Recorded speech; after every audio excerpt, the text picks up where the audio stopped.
was studying how lifestyle affects immune systems. This group of researchers took two groups of people. The first group were people who had a lot of everything, what they called the pleasure seekers. They had all the money in the world. They went on a lot of holidays. They were living the dream. They were living the good life. So they expected their immune system markers to be great, and they were shocked to see they were terrible. These people were perfect candidates for a host of degenerative diseases, heart attacks, cancer, Alzheimer's disease, diabetes. These people were going to drop like flies. The other group were not as affluent, but they were living a life of service. They were doing for other people. When they looked at their immune system markers, they were extraordinary. They were super robust. These people were going to live forever. Lynn, thank you. Thank you for your time and welcome to the show. And Thank you. I would love to start for the people who don't know you, which I think is going to be quite rare in this space, but how did you become interested in how would you language it, in psi phenomena, or ability to affect a greater field than what we have been told by the dominant culture? I got interested in baby steps myself. I was very interested in things like spiritual healing because I have a magazine with my husband called What Doctors Don't Tell You. It was a newsletter back when we launched it in 1990, and it's still going strong, now a magazine. And back in the 90s, I kept coming across good studies as I was researching for the newsletter, good studies of things like spiritual healing and homeopathy and even acupuncture. And I kept thinking about spiritual healing in particular. If you have a thought and can send it to someone else and make them better, that in itself undermines everything we think about how the world works.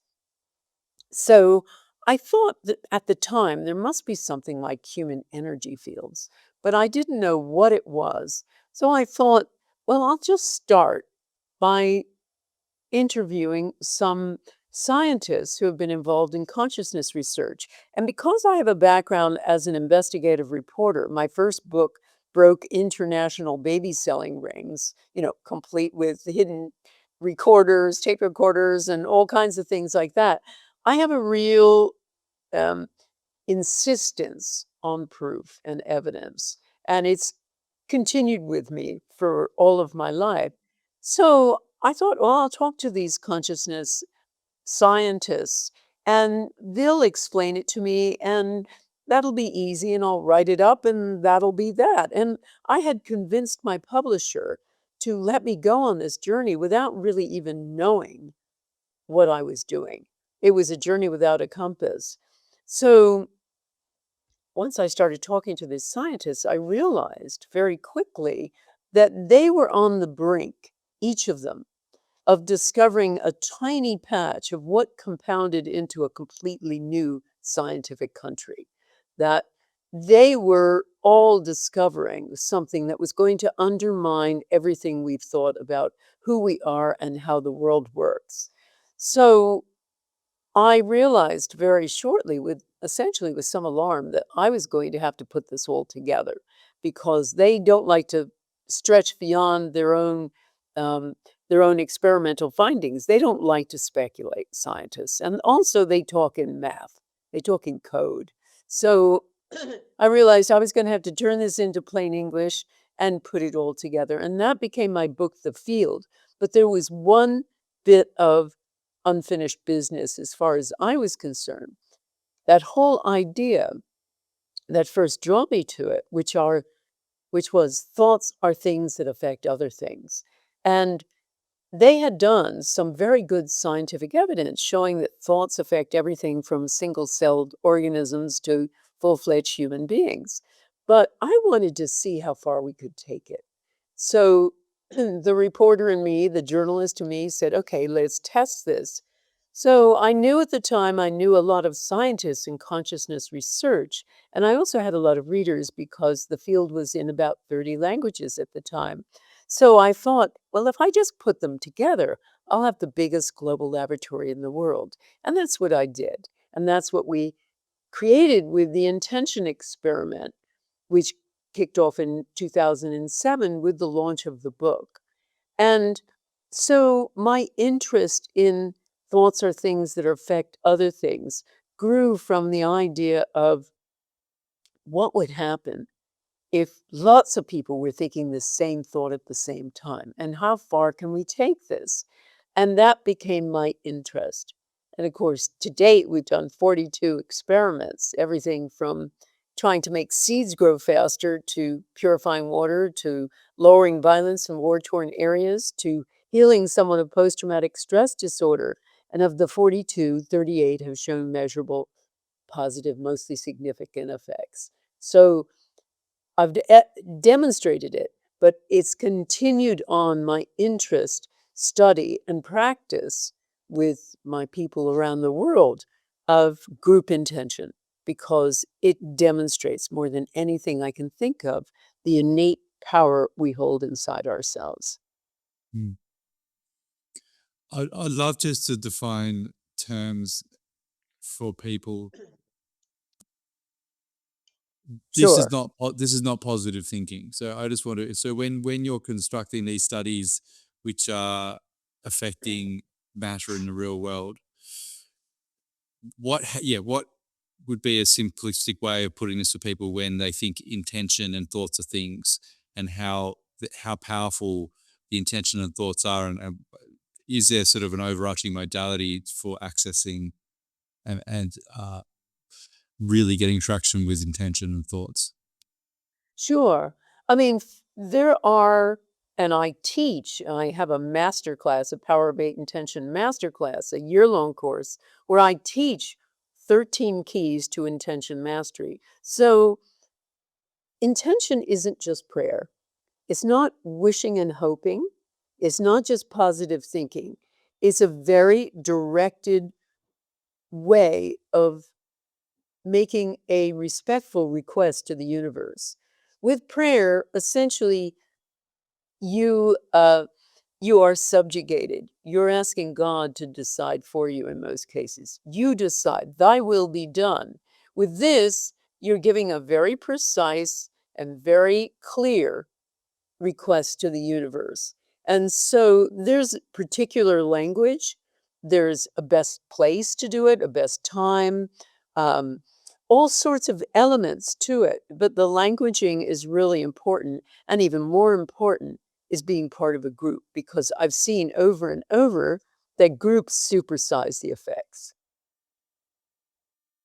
It's certainly something I've found when just even meditating in a group, barring not having a collective intention, is so much more powerful than by yourself. That field when you get trained minds or people who've done it for a long time. Yeah, it's Absolutely. And I want to clarify something else too. Intention isn't meditation. Just because you mm, brought it up. yeah, no, please. It's not meditation, and we know this because I've done a study with a team of neuroscientists at Life University, which is one of the largest and most prestigious chiropractic universities in the world. And they were interested in the power of eight, which is when I shrunk down those intention experiments, which had thousands of people and still do have thousands of people participating.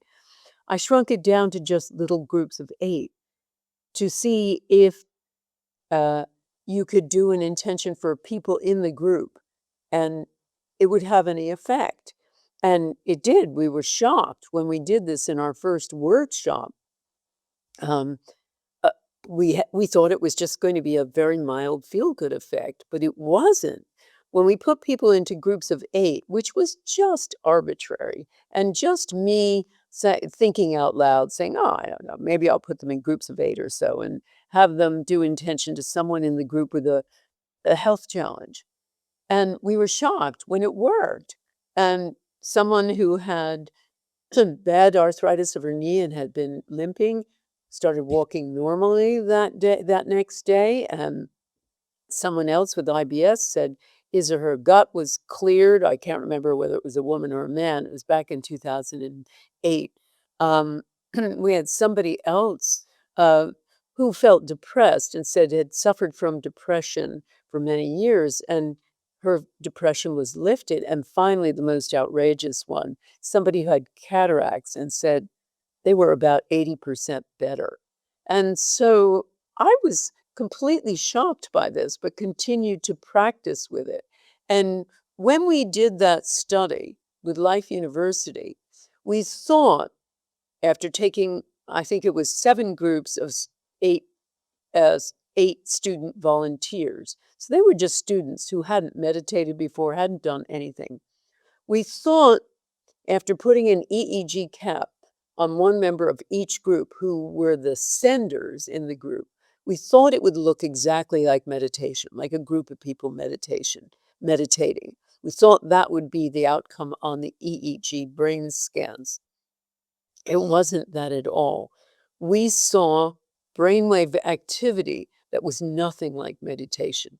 Meditation causes certain increases in slower brain waves.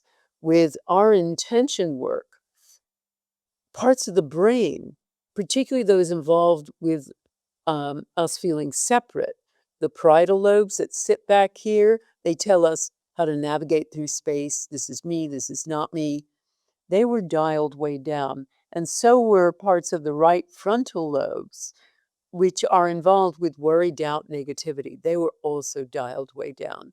So these were people not in a state of meditation, nothing like it. The brainwave signatures were almost identical to those recorded by Dr. Andrew Newberg, a noted neuroscientist then at the University of Pennsylvania, who had studied brainwave EEG patterns in Buddhist monks during ecstatic prayer and Sufi masters during chanting. The brainwave signatures were almost identical to those. So people in small groups of 8 doing intention all together essentially are in a state of ecstatic oneness, just like a Buddhist monk. Um, Although the difference is you don't need years of study or hours of priming to do this. You just need a group, a common intention, and some study about keys to intention mastery, and you are on a fast track to the miraculous. Does lead me to the question. I know you said you have a masterclass and this is something that people learn. But when you say it's not meditation and it's intention, what would that look like in terms of someone holding, just for the layperson, if I'm thinking I want to help somebody, I'm holding the intent of them being healed, for example. Is it a focused, yeah, sorry, go. Is it focused in that way? Sure, there's a high degree of focus that you have to learn. You have to get your Mm. mind, instead of the no mind that you feel during meditation, where you just essentially turn off thinking. With this, it's a highly focused thought. And you learn to, with me, you learn to focus like a laser. The key thing, more than anything else, is being specific. Most people are not specific when they Yeah. do an intention. They will do something like this. My intention is to be rich. Now, they probably don't mean rich in the sense of Jeff Bezos. What they probably mean is, I hate my job and I don't want to do this anymore. Or I want more free time to pursue my hobbies or to see my children or my grandchildren.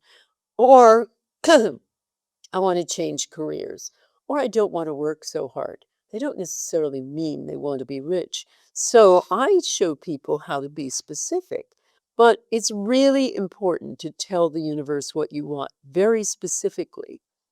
If we were trying to treat somebody who had breast cancer in her left breast, my intention would go something like this. Our intention is that Jane Doe be immediately, completely, and permanently free of all cancer in her left breast, plus any and all metastases so that she's healthy and well in every way. So what I've done there is said when I want to do it, when I want this to happen, what exactly it is, left breast, also including any possible metastases. If you know that it's spread to, say, the back, the spine, or the lungs, you include that too. Any metastases to the lungs or any metastases to the spine. So it's a very specific intention. A lot of people will say, oh no, don't mention cancer. It'll create more of it. That's complete urban myth. If you notice with that sentence, I've said be free of. You could also make it uh, be healed of. But the point is the verb itself is positive. That's what's important. And you do need to tell the universe what you want. Asking to be healed of cancer isn't going to bring more cancer to it. And with the attention when you're holding this, is there visualization involved? You're Yes, there seeing, is. There's a lot of yeah. visualization involved. Again, it's not something I can really talk about in No, great I'm just depth trying to, in a podcast, yeah, but I do, yeah, I teach people how to be highly visual with it. And you don't have to be visual. A lot of people aren't. A lot of people don't have visualizations. They're auditory. They yeah. have their strongest sense is their hearing or their kinesthetic. They imagine things in space and they also feel very much in their body. So I show people how to be visual without being visual if they aren't. People Yeah. who have strong mental imagery.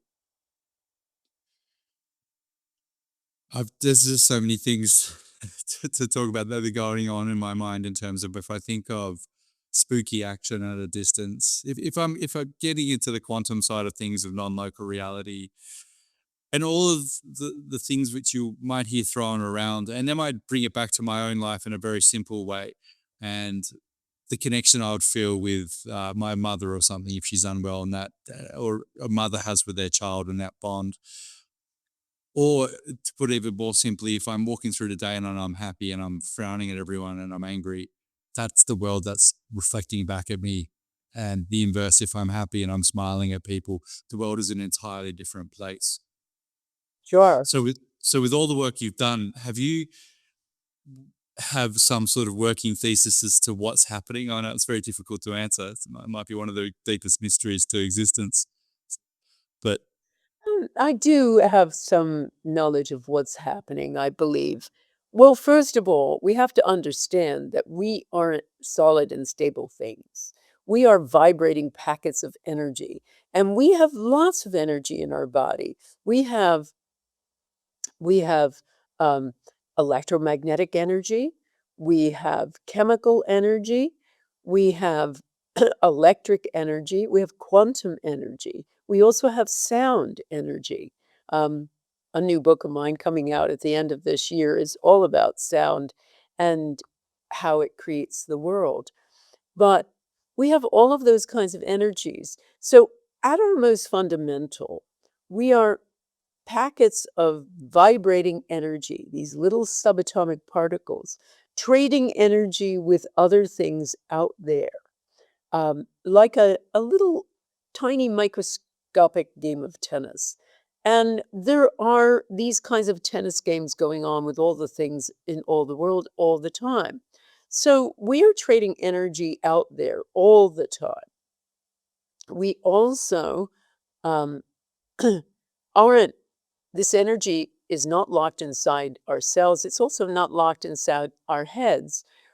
The late Fritz Albert Popp, a German physicist, discovered that all living things send out a tiny current of light.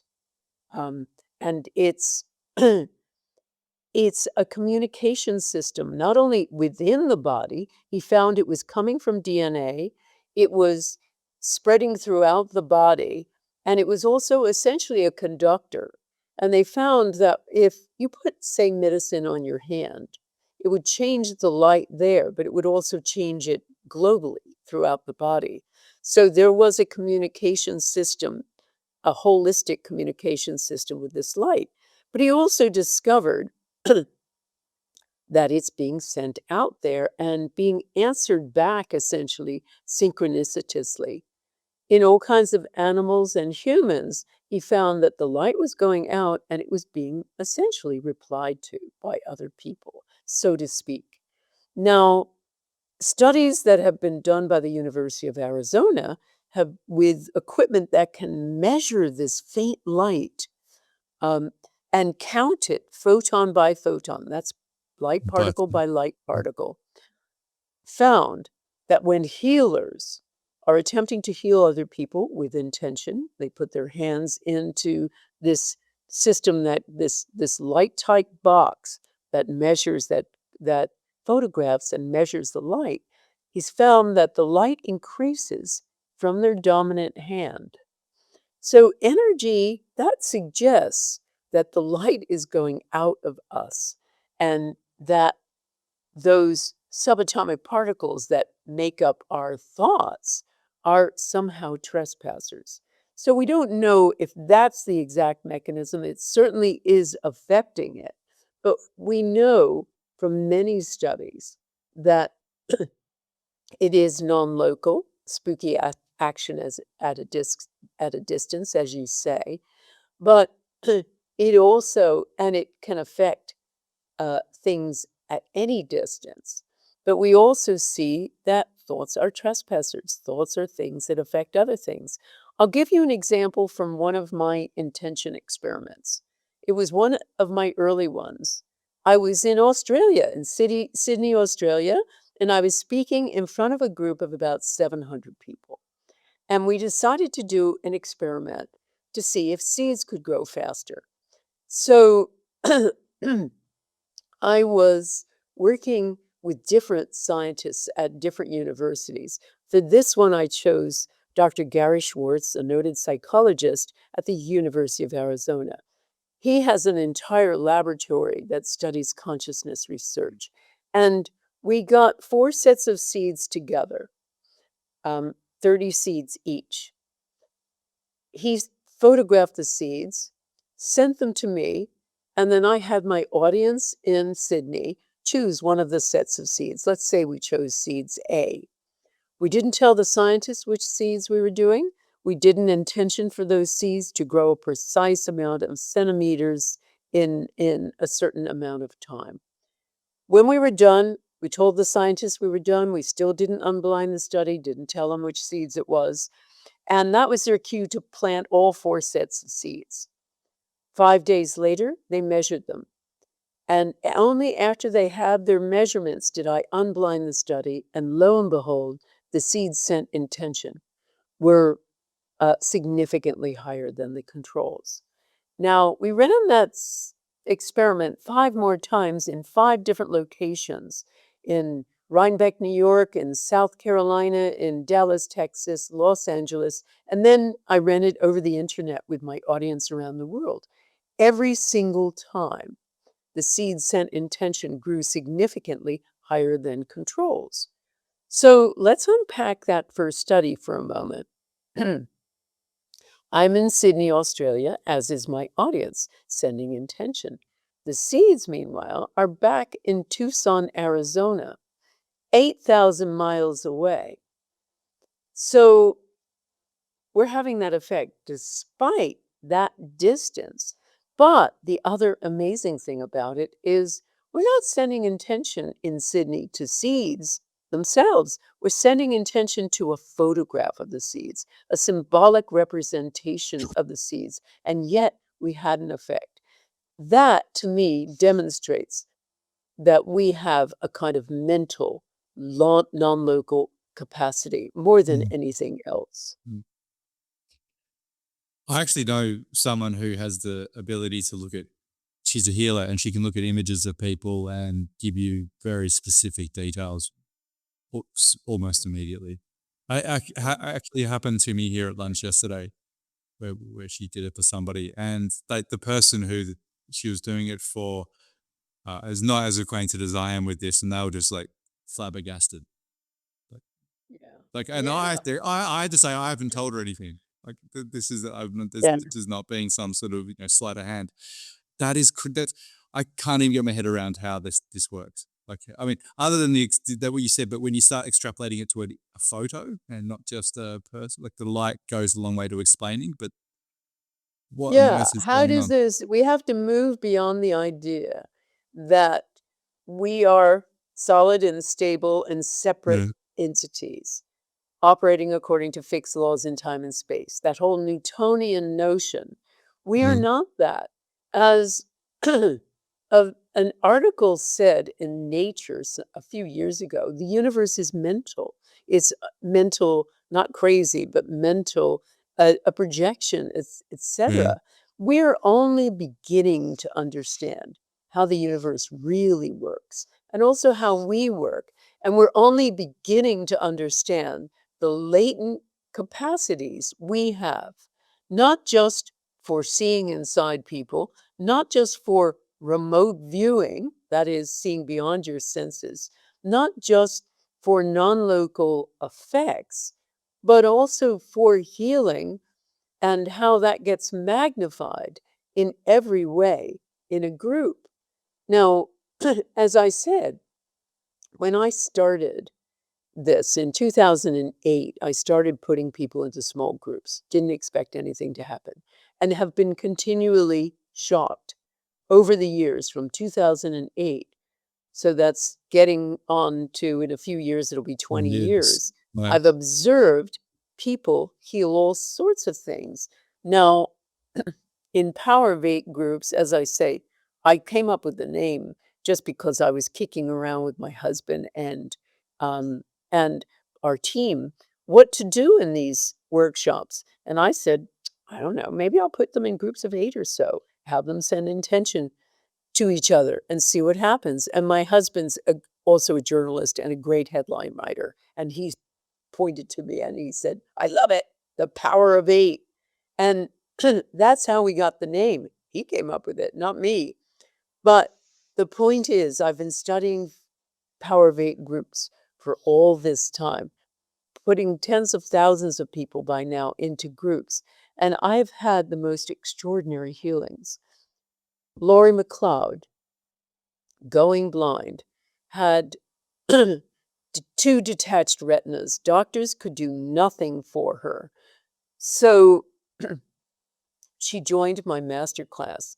She had her group do an intention for her. And the doctors had just said, you're going to have to get used to going blind. They did an intention for her. She felt this amazing light and energy and saw these colors, etc. And essentially the next day she woke up and she could see for the first time. We have a video of her crying because she's seeing for the first time in a long time. And she went with her daughter for a ride and she could see the signs for the first time. She could read them. She now has 20/20 vision. Mm. Then we had somebody else, Lisa, born with a genetic liver defect, which meant she didn't have a certain kind of enzyme. So her Yeah. liver was deteriorating, her spleen was enlarged. She was only in her 40s, and yet she was soon to be a candidate for a liver replacement, a liver transplant. Did her first Power of 8 group, first intention, one intention, 10-minute intention. That's it. That's all I ever do with people. And again, had this light, had this amazing experience. And a few months later, went for a scan. She went for regular scans to see how it was doing. And not one, but two doctors, specialists, consultants, wrote her to say, your liver is normal. And I've seen this thousands of times. I've seen extraordinary healings. I've seen extraordinary changes when people work on this consistently in a group. I have a woman who's just graduating from my 2025 master class which finishes in a couple of weeks. And she was really struggling with her therapy business. It wasn't making enough money. So her group did an intention for her. Lo and behold, she meets somebody at some I think it was a school meeting or something. Turns out she had all of these connections with different schools. And because this woman was doing work with mothers and daughters, the schools loved it. Suddenly, she had loads of business, and the woman put her on their board. They didn't ask for any money, and she's got a thriving business now and went from really struggling to, abundance. I see that all the time too, where people change their careers um, or build their careers or create new ones or get out of debt. That's another one too, where, I show people specifically what to do with finance intentions because there's a lot of different techniques to use. And I've seen all kinds of people get windfalls. I had a woman um, a year ago who needed money to launch her own book. And lo and behold, she gets this windfall for 40K that she didn't expect. 20K from the bank, 20K from a tax refund. Totally unexpected. It was all the right amount of money to print her book, to hire an editor, to market it, to do all the things she needed. I see this over and over again. So we have this capacity waiting to be unleashed. But we need a group. I've seen people, many experienced intenders, try to do this outside a group, and it doesn't work anywhere near as well. So I want to explain to you a couple of the things that I've discovered as to why this works so well. So intention works, no question. Absolutely. Thoughts are things that affect other things. But secondly, group effects. When we get together in a group, psychologists call it collective effervescence. We get jazzed up when we're with a group. We're charged. But the third thing that I haven't touched on really is altruism. Now, I did a study of altruism because I saw a lot of people who were stuck in my groups. And then I would invariably say to them, well, get off of yourself. Start intending for someone else and see what happens. So I have found invariably when they do that, when they get off of themselves, then things start to shift. And of course, that always happens in a group of 8, 7/8 of the time, you're doing intention for somebody else. And I think as many people get what they want, get their own intentions Mm, fulfilled when they're intending for someone else as they do for mm, themselves. I'll give you an example. So, Andy Spiros. Andy needed a new job. She was going through a divorce.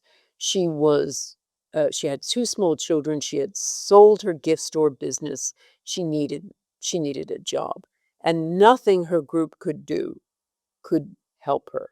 I mean, they were all intending for her all the time. She was trying all this kind of stuff. I tried it with her too, and finally said, Andy, get off of yourself. Intend for someone else, and I've got the perfect person. I had been notified by a family who'd followed my work, and they told me their son, who was 15 at the time, had broken up with his first serious girlfriend, and in a fit of adolescent angst, he threw himself off a 40-foot structure onto hard ground. So, I Jesus. mean, his name is Luke. He broke every bone in his body. Had nerve damage, brain damage, and doctors didn't think he was going to live. So they wrote us an emergency email. Can you do an intention for Luke? So I got my whole master class to intend for Luke, including Andy's group. And I said, okay, let's concentrate on Luke on 3 successive Sundays. Well, we did, while the parents kept a running commentary of how Luke responded to each intention. A week after we started, Andy gets a call out of nowhere, from somebody she doesn't even know, offering her her dream job. And that I have seen over and over and over again. Now, Luke, by the way, got out of the hospital at record time, and he is now a normal, healthy young man who's about 20 now, I guess. So, what we discovered over and over again is that getting off of yourself is sometimes the quickest way to heal. And there's a good reason for this. I studied altruism because I started seeing this. So I said, okay, what's going on here? So I started looking at the science of altruism, and it is extraordinary. Altruism is like a bulletproof vest. People who do things for other people live longer, healthier, happier lives. No question. Even if you're ill with something and you do something for someone else, you are more likely to be healed. And of course, the biggest example of that, the greatest example, was a study I found, which was studying how lifestyle affects immune systems. So this group of researchers took two groups of people. The first group were people who had a lot of everything, what they called the pleasure seekers. They had all the money in the world. They went on a lot of holidays. They were living the dream. They were living the good life.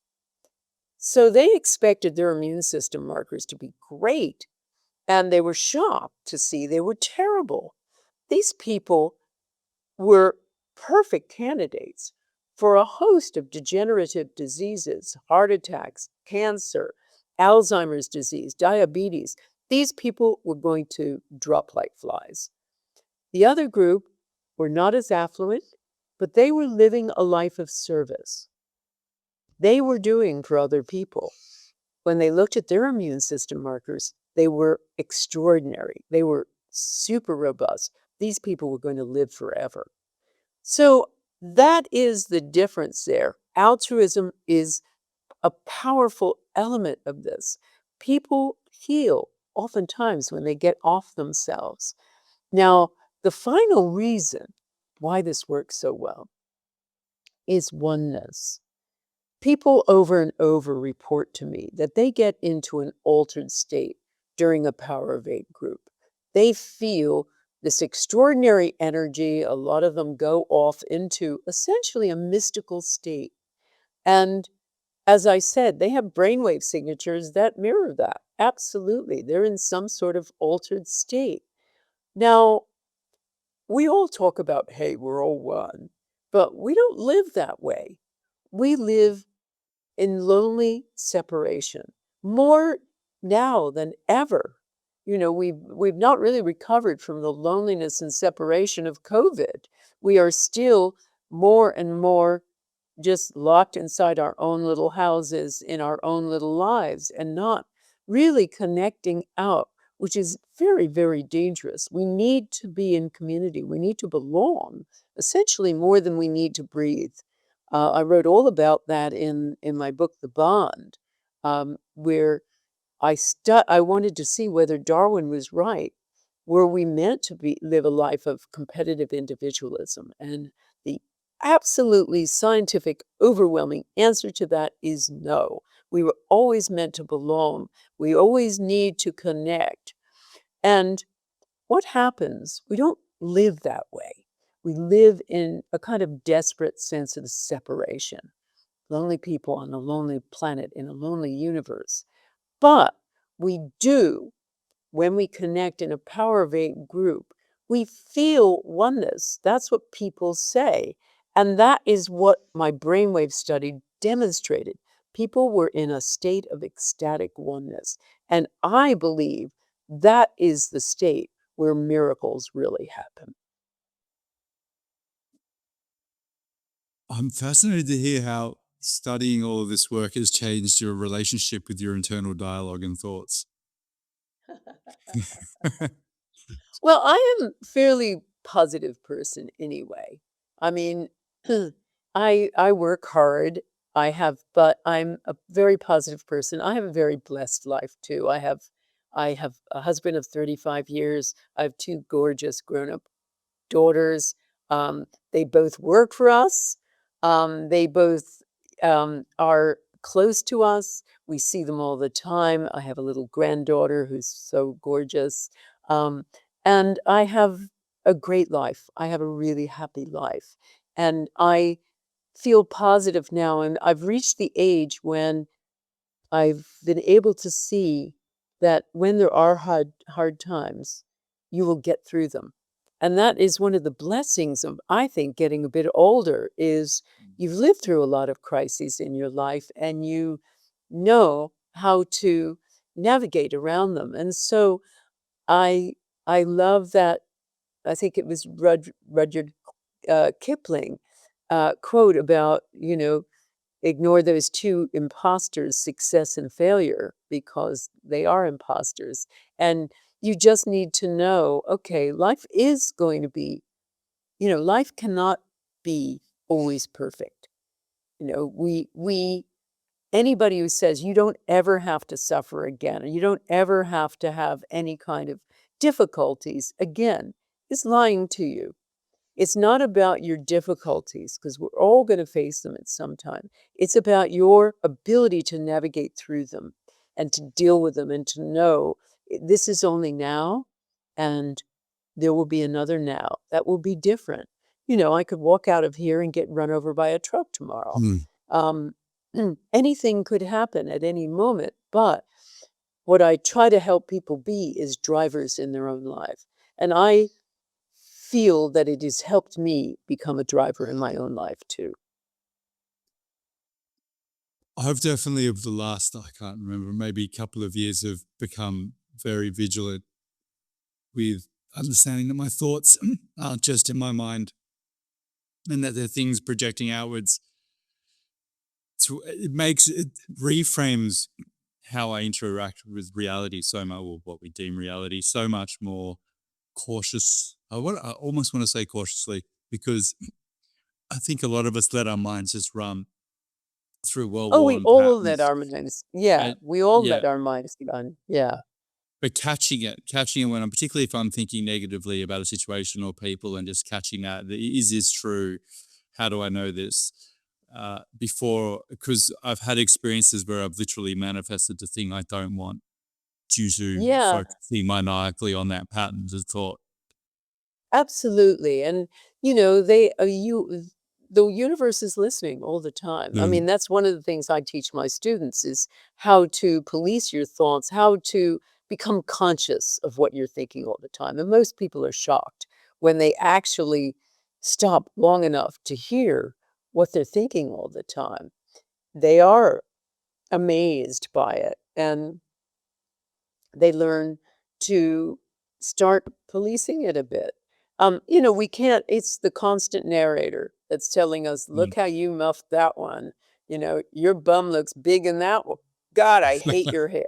I hate her hair. It's just going on and on and on, chatter, chatter, chatter. So yeah, we need to learn to um, um, learn to recognize that those thoughts are streaming and they're not locked inside your head. They're streaming out to the world. They're trespassers. And Right. all of that flotsam and jetsam, all of those negative thoughts, every last mendacious thought you have, that is an intention. And ultimately it becomes your life's intention. As you said, you manifested something negative. You didn't want it. So you don't want to get it very quickly. You can get to the point of recognizing that you're doing this. Um, and it's not to never acknowledge that things are not great, but Mm. it's to start looking for, okay, so what's the solution here? And I'm going to intend for this, and I'm going to know it will change. Whatever. I mean, we're all concerned about what's going on in the world now. We're all watching this essentially with amazement, with a bit of horror, and saying, what is going on in the world? What happened to the world we knew? And what I try to show people now is the real antidote to all of that is small community.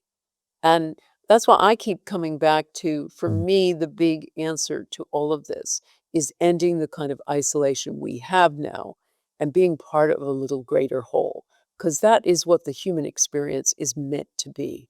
And when that happens, powerful things shift.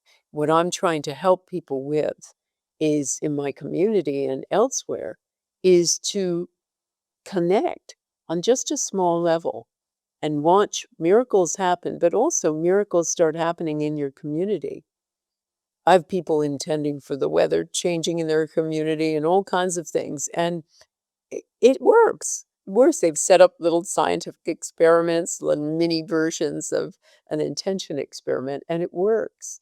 So I think that the answer to so much of our difficulty is being part of a group.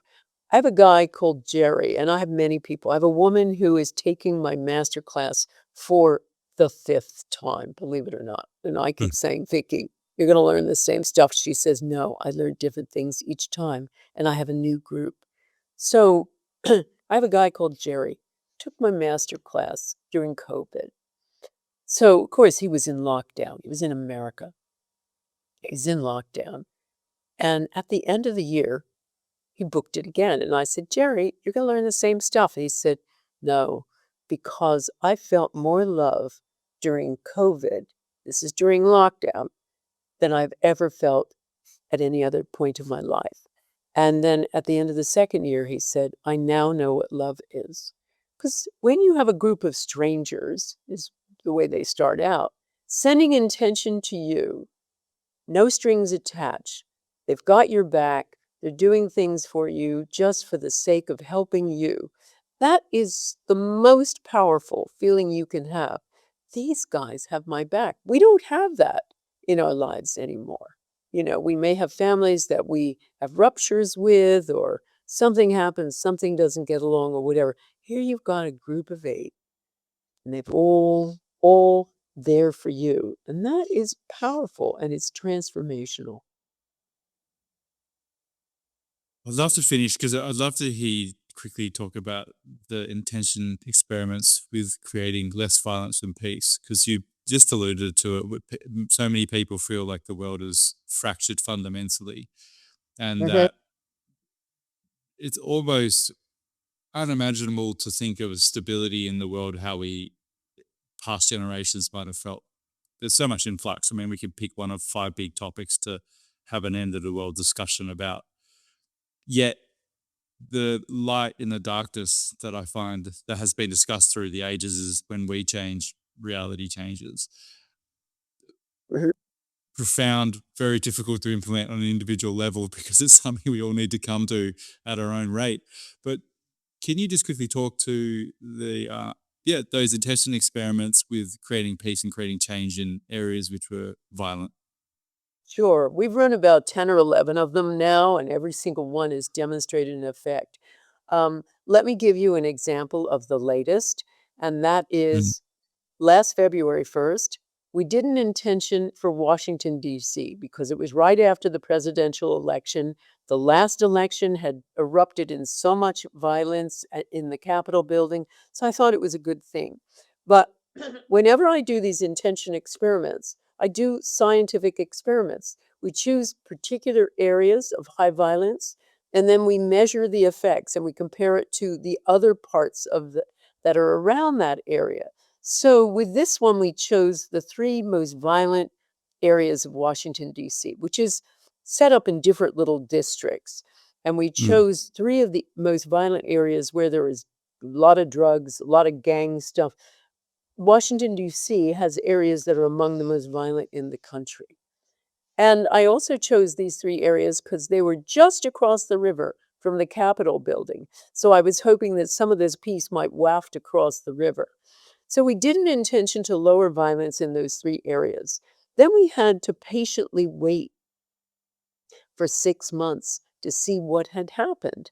And the great thing about any cities in America are that the police keep perfect data. Now, this happens other places too, but in particularly in America, they keep daily data of change and violent crime of every sort. So we had perfect data for those 3 wards.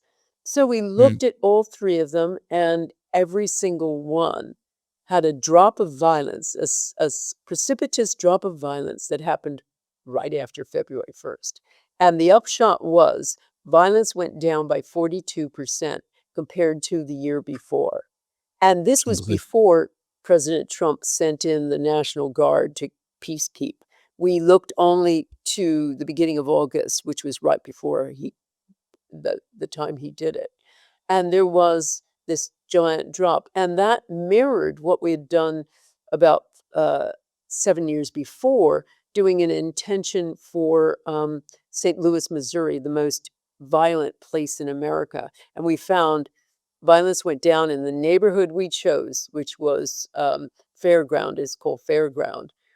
It went down by 43%. So it was practically identical to Washington, D.C., whereas violence went up in all of the other districts around it and Mm. for St. Louis as a whole. So these were quite compelling ideas, but more interesting than that is what happened to the participants. I survey people and have done who participate in these experiments, and I've done it since 2008, our first peace intention experiment. And I got thousands of replies back because we had about 10,000 people take part. And we had a guy who had uncontrolled diabetes and had problems with his eyesight and couldn't hear out of one ear. All three. The diabetes is under control to the point where he probably doesn't have to take medication.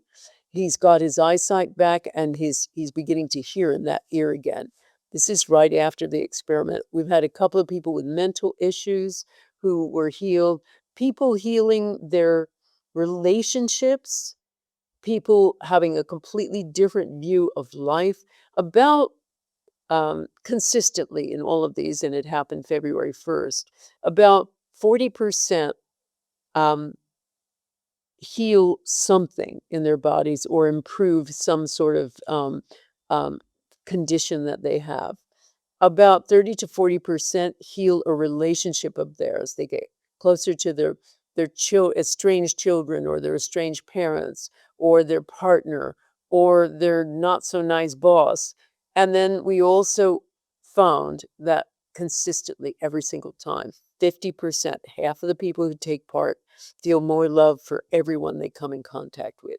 So I started doing the math and looking at what happens. There's a guy called Nicholas Christakis who is he's a sociologist at Yale who said that he measures social networks and he found something extraordinary. He found when people um, do a kindness for something, it gets paid forward 3 times by the recipient. So the recipient keeps doing it, and actually it goes 3 degrees down a social network. So if Peter's kind to Paul, Paul's more likely to be kind to James, he's more likely to be kind to Sarah, who's more Mm. likely to be kind to Sally, et cetera, et cetera. So Mm. I started calculating what would happen so if half of my people feel more love for other people and start doing kindnesses to them, that ripples out. If each of them know about 150 people, which is what people think of as the average, that will ripple out to, are you ready for this? 17 billion people around the planet twice. So what I think of with these intention experiments is, yeah, it's cool we lower violence for a while somewhere, but it's cooler that we change people's hearts and in some cases change them permanently. Just out of interest, what were the numbers roughly of the people who had the intention for the lowering the violence in those groups? It was about, well, I've had everything from 25,000 to 10,000. Yeah. It was 10,000 for the February 1st experiment. Affecting how many million people are in those areas?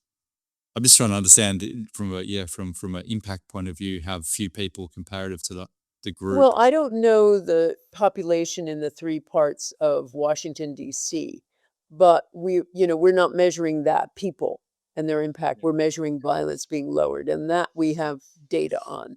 But we also measured the people in the audience. I had an audience of 300, and, we're all sympathetic nervous system dominant right now. We're on fight or flight all the time Mm. because we're freaked out about what's going on. Their nervous system, we measured them before and afterward with special devices created by Dr. Konstantin Korotkov, a noted Russian physicist. He's And amazing. it went from this to this after the experiment. Yeah. So again, what I'm looking at is what happens with people who take part in this. Their lives, in many cases, people have said, that experiment, I got a note not long ago from somebody saying, that experiment in 2017, that changed me forever. And so I see this all the time. I had one experiment where I involved Arabs and Jews, Israeli Jews, Arabs from 8 different locations. And beforehand, I'd had to organize the whole thing because they were not speaking to each other, of course. This is back in almost, it was the end of 2017. And um, by the end, they were sending love to each other. They were all, I could call on each group with special equipment to do this. And they were saying, your God is my God. We love you, brothers and sisters. So, something about being involved in this altruistic act, feeling that sense of ecstatic oneness, changes people, brings Mm. out their true essence, which is love.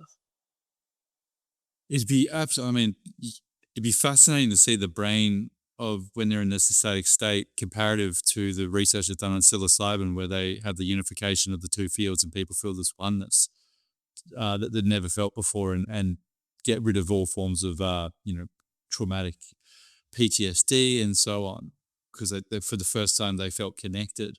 I'm just hypothesizing. I'm wondering if at that ecstatic state is a similar activation that's happening within the No, person. because you're not No. activating 2 sides of the brain. You are turning parts off. You're turning a Yeah. sense of separation off. I don't know. I mean, I Yeah. think that that kind of brain unification happens with meditation. It can happen, I'm sure it happens in power bait groups and psilocybin. And let's say it does, but we don't need to hypothesize. We saw what happened with the brain. Yeah. We measured it and we could see the different parts of it. And I like to stay with what the evidence is. And, we've seen it causes these extraordinary changes. But even if it does create that unification, just ponder this. You don't have to take a drug for this. All you need is a group Oh, and yeah. a common intention, and it's Yeah. your passport into the miraculous. And the miraculous, when people have that peace and that change, it's the speed at which things can change. I think we don't understand. No, no, absolutely. We don't. A lot of this we don't understand, but we need to learn more things about ourselves and understand that we are part of a greater whole. And when we live that way, um, we're happier, we're more Mm. satisfied, and miracles happen. Lynn, I cannot thank you enough for your work and for the rigor in which you've taken to it as well, and basically mainstreaming it to a lot of people who I believe would have been more skeptical without the work that you've done. So thank you. And for people who are interested in your masterclass, I'll put all of that in the show notes. When does that begin? This next one again? Thank you. It begins February 28th, and it goes on for a whole year. I People meet with me in successive Saturdays at first, the first 6 weeks. So we have intention boot camp, and I teach you those 13 keys to intention mastery and how to deal with negativity, your own and everyone else's, how to form groups, and so forth. Then we put you in a group in your time zone. And so with people from Australia, we'll put you with other people in this part of the world, and and then I meet you quarterly for all kinds of tips and honing your skills, and a clinic to help you and answer all your questions. So it's a year-long journey, and our last one, I asked the class in one of my clinics some months ago how how everybody was doing, and they said 98% said that their groups had achieved many of their intentions. So Well, I hear it over and over again that it's not me doing this, it's the groups, and it's you and the ability you have inside you. And you can find out all about this at lynnmctaggart.com. Lynn, thank you. Everything will be in the show notes where to find you for the course. And thank you again for your work and your time today. Wonderful. Thanks so much.